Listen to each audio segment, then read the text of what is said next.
বিষয়টি নিয়ে আরেকটু বিস্তারিত জানতে চাই। আমাদের সঙ্গে যুক্ত হচ্ছেন সহকর্মী কামরুল হাসান।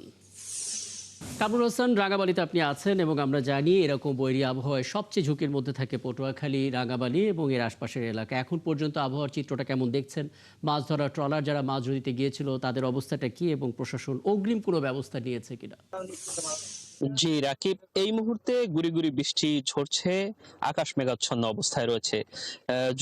জোয়ারের পানি প্রবাহিত হতে শুরু করেছে এবং দুপুর 2টা পর্যন্ত এই জোয়ার চলবে এমনটি জানতে পেরেছি। এবং আপনি যেমনটি বলছিলেন, আপনি জানেন যে রাঙামাটি দুর্যোগ প্রবণ একটি এলাকা এবং সবচেয়ে বেশি ক্ষতিগ্রস্ত হয় এই জনপদ।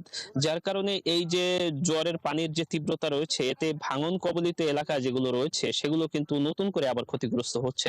বিশেষ করে চরমন্তাজ এবং চালিতা বুনিয়া নদী ভাঙন কবলিত এলাকা, সেখানে নতুন করে বেড়িবাঁধ ক্ষতিগ্রস্ত হচ্ছে এমন তথ্য আমরা পাচ্ছি। এবং সেই সঙ্গে এই যে সুস্পষ্ট লঘুচাপের প্রভাবে গভীর বঙ্গোপসাগর উত্তাল হয়ে উঠেছে, যার কারণে মাছ ধরার যে জেলে ট্রলার গুলো ছিল সেগুলো উপকূল তীরবর্তী ঘাটে এসে আশ্রয় নিয়েছে এবং আলিপুর মহিপুর মৎস্য বন্দর সহ রাঙামাটির বিভিন্ন ঘাটে এই মুহূর্তে ট্রলার গুলো অবস্থান করছে সাগর ফুঁসে ওঠার কারণে। মাছ শিকার থেকে তারা বিরত রয়েছে। এ কারণে কিন্তু এক ধরনের জীবিকার সংকট তৈরি হয়েছে জেলেদের।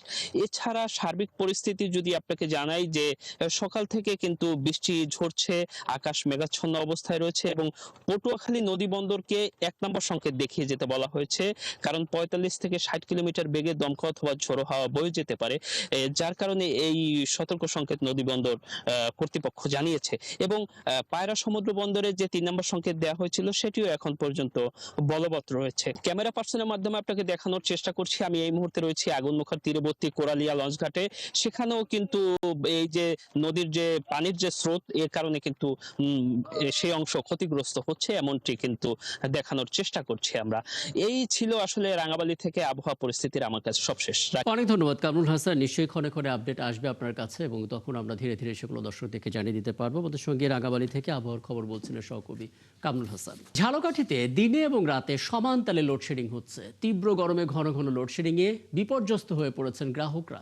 লোডশেডিং গ্রাহকদের হয়রানি, সাথে বিদ্যুৎ অফিসের নানা অনিয়মের প্রতিবাদে কর্মসূচি পালন করছেন এলাকাবাসী, তবুও মিলছে না প্রতিকার।